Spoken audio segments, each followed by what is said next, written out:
Hello everyone, and welcome back to WildCraft and the adventures of the Starry Skies pack. And we are here with a brand new discovery that has shaken up the Starry Skies ancestors and introduced an amazing new den for our wonderful lions today, actually.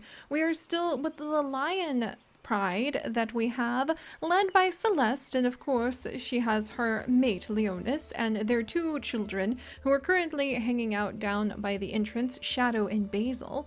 And the Starry Skies ancestors have gifted upon Celeste's head something very special indeed. The brand new, absolutely stunning waterfall den. You guys, look at this! It came in the update that happened a little bit ago, and I have just been so busy I haven't had a chance to see it. But this is an amazing den! I can only imagine that it is a source of strength, where the water of life itself springs from, that the Starry Skies ancestors were able to discover. And young Dixel, who is a member of the Giraffe clan, and as you guys know, giraffes are protected within our Starry Skies adventures. We will never attack a giraffe. And so Dixel has come to join us to help seek out those touched by the Shadow God. And if you guys have no idea what we're talking about, definitely check out the previous episodes of WildCraft, because we have built quite the intricate and amazing adventure. And I'm very happy to share it with you guys. And I am so excited to be back here and to see what our lions are up to. I know my beloved Nieceling has been waiting for our adventures to continue. So of course, for her sake, I am definitely going to be diving back in right away. So, we left off with our wonderful lions actually questing through the forest, the winter woods, with the moonbats at their side, as Leonis, Celestial, Shadow, and Basil were searching for the very special, very amazing moon eggs. We were trying to gather as many moon eggs as we could to take some of the strength from the other clans of the Starry Skies and make it so that we could actually try out transforming, which requires 100 moon eggs, which you collect from hunting enemies level 50 or higher with a random chance. But we were hunting the bear god inside of the winter woods and collecting the moon energy we could from him to give to our moon goddess, Luna, the founder of the Starry Skies ancestors. Oh man, that was a Wolf Quest episode so long ago. And we were working on collecting as many of these as we could when this amazing transformation to the world happened. And we had to stop everything so that we could come and see these waterfalls. Because look at these! Look at these beautiful waterfalls! There's this gigantic tree over here too. How could I possibly resist this gigantic tree? It is just too amazing. Dixel, what do you think of this tree?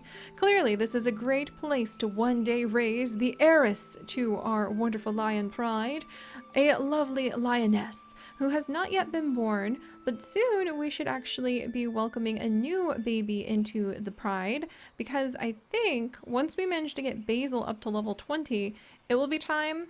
Let's see, both male and female lion need to be level 40. Oh no!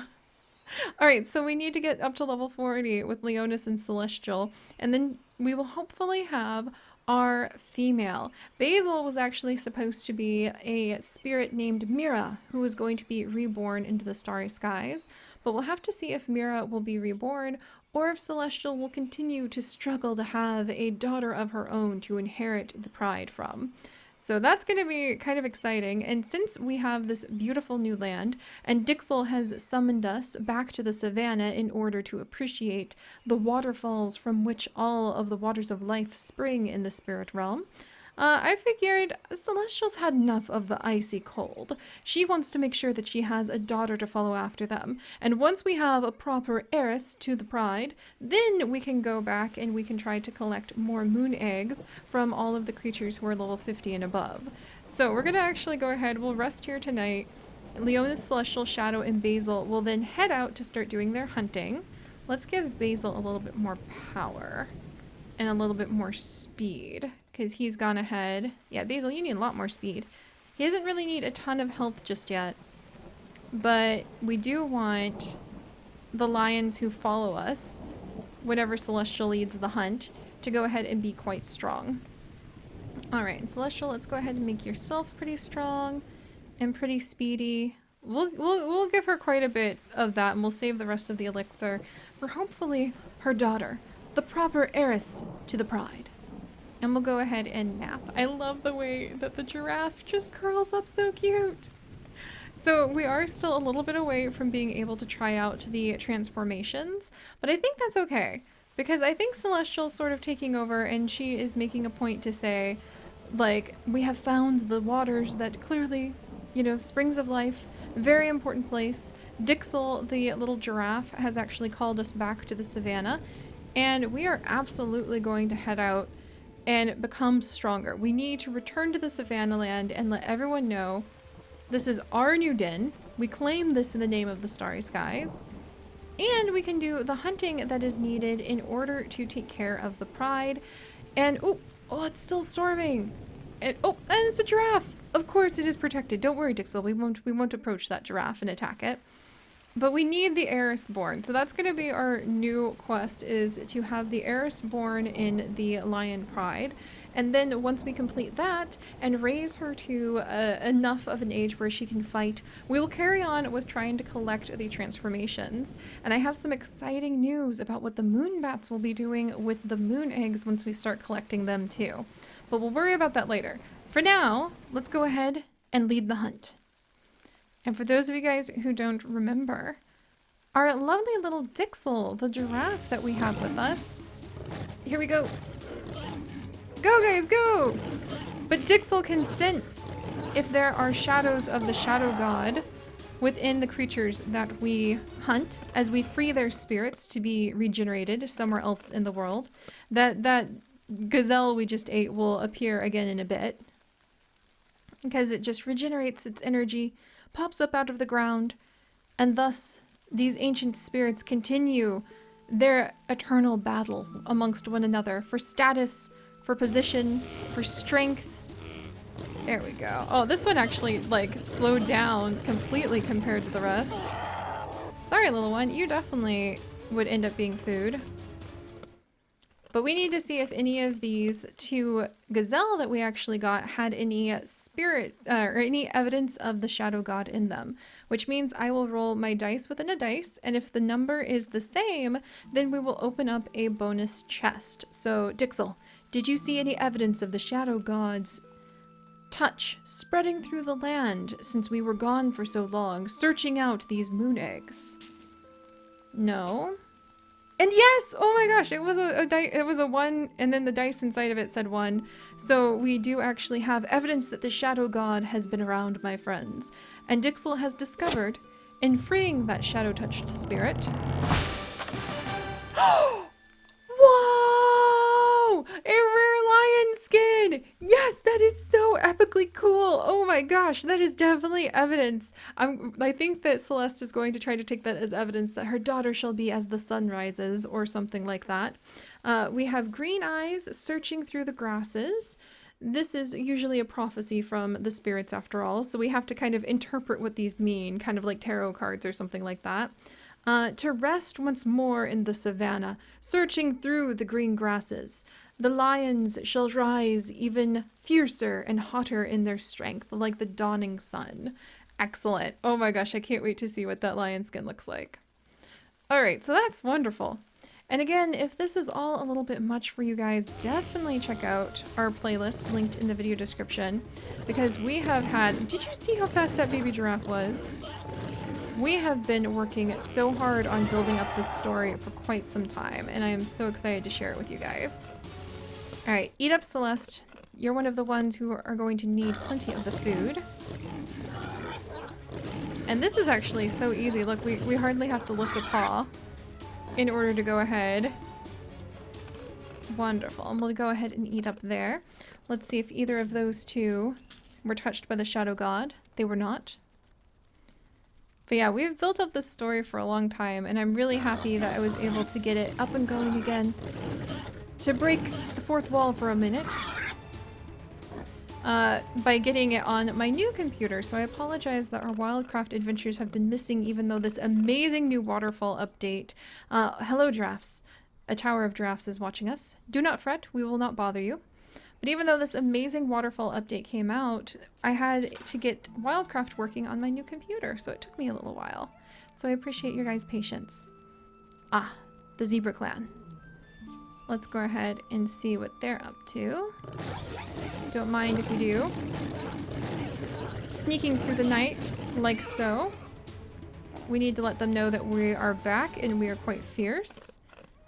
Gosh, and actually with such a big pride, it gets hard to feed everyone. Which, oh, the cheetah clan! I don't think so. The cheetah clan and the lion clan often are like going head to head. Unless we're actually working with our cheetahs. There we go. Did either of those two have any touches? Nope. Free of the Shadow God's influence. But by defeating them, we proclaim this area for the Starry Skies ancestors. Very important to continue doing. Ooh, and a wildebeest! Yes! But it is getting harder and harder to feed our lion pride as they get bigger and bigger. And they consume more and more. And the food goes, like, less far. Like, it just does not go as far as it used to. And that is something that real-life lion prides struggle with a lot. That's often the moment where prides will splinter into different groups, is when there's just no longer enough food to sustain all of its members. And that can happen even when they hunt really big things. I mean, I'm talking like when they hunt giraffes. At times, lions can actually hunt elephants. It's uncommon, but it does happen. But it's really stunning because if you have a huge pride, that amount of food does not go as far as you would think it would. And the pride ends up having to break apart so that there will be enough food. And lions are not polite to each other when those incidents happen. They are extremely fierce and aggressive with one another. They will fight viciously against each other over food. They often will even end up killing one another in those battles over food. Oh wow, that was so cool that a gazelle was laying down. I don't know if I've ever seen them just relaxing like that. Oh geez, and now there's like zebra that we just walked up to. We've got quite the events going on over here. Alright, we're gonna need to kind of loop around this zebra for just a minute. Family? Alright, lion pride. Oh my gosh, that was intense! Let's hurry and eat this food. We actually have to check all 5 of the animals we just took out to see if they had any touch of the Shadow God. Alright, let's go ahead and eat this zebra. But that is something to remember about your apex predators, my friends. The more apex predators you have, the more difficult it is to make sure that they have all of the calories and the food that they need in order to sustain their lives. So let's go ahead and see if any of those ones were touched by the Shadow God. Oh, one.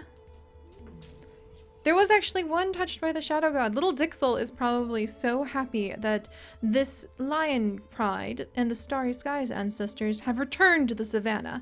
She and the giraffe tower did end up making a pact with us so that we could protect them from such evil influence as the Shadow God himself. And being gone for so long, who knows how his influence has spread. Okay, so we're going to become stronger. We still need to search through the grasses. That's what I'll say for the green eyes. And we have a nice pedestal so that we can put our, the pedestal we'll say is so that we can put our accomplishments up onto a pedestal or like have them be respected amongst the savannah land. And then, ooh, ghost eyes on cheetahs, lions resting. So to keep watch either with our cheetah group that we have, our little cheetah coalition, or to watch the ghostly shadows. As the lions rest, we will become stronger. So it is a good thing that we have returned to the family, I think. And let's actually give Celeste a little bit more power and a teeny bit more speed, but we want to save a lot of that elixir. And we're getting closer to her being able to have more babies. Let's actually come and take care of this hippo really quickly. Nice. That's going to be a little bit of food, I think. Our pride is nowhere near strong enough to be able to take out the ancestors that will be, or the bosses that will be lurking in the savannah. But we can help to remove the Shadow God's influence. and become strong enough to remind everyone why we rule the savannah. Let's see, was that a Shadow God influence? Nope, that was just part of the Hippo clan. But alright, now that we are back, you guys, with that amazing, amazing waterfall den, I actually want to go and look at it again. Letting everyone know that we have returned to the savannah. Let us allow Celeste to rest in this beautiful new land where we are before the waters of life themselves, and let us see what dreams the entire Lion Pride will have tonight. Beginning with Celeste, of course. So we'll open up a chest to see what prophecies the Starry Skies ancestors sent her. And I think it's to be careful for the waters because we don't know what might happen, like a crocodile hiding in their depths. And a hat. Maybe just to be a little bit more formal, to gather strength and to use caution. Those are the dreams that Celeste has been sent. Meanwhile, her mate and the lead male, Leonis, has been sent what kind of dreams for the night? Oh, okay, so duplicates just to be strong, to watch the shadows and to eat his fill, I think. So maybe to eat amongst the shadows. Okay. And then actually, speaking of shadows, for their son Shadow, oh, we have to rest? Probably to take care of his puppy that he has that only shows up at the farm now because Celeste cannot stand him, and to become stronger through rest. All right. And then finally, for their newest son, Basil, let's go ahead and see what Basil's prophecy from the Starry Skies are. Basil. Ooh, a new action for the cheetahs. I think it's telling Basil to like keep an eye on the cheetah clan for sure. Yeah, I think it's just saying stay close to the cheetah clan as they might be up to something. Or we might need to go and visit with our cheetahs to build up their coalition, and you shall become stronger. So none of those dreams were particularly strong ones, except for the beginning when we ended up getting a glimpse of perhaps what the next lion could look like in our wonderful pride. But when we come back next time, we will continue to gain strength, search for signs of the shadow gods, read the prophecies of the ancestors, and admire the amazing beauty of the new waterfall land we have found ourselves in. So, thank you guys so much for joining us. If you could, do please leave a like for the Starry Skies ancestors. And if you would like to join us on this and literally thousands more adventures, do please consider subscribing. But most importantly, my friends, stay curious. And I'll see you guys next time. Bye-bye!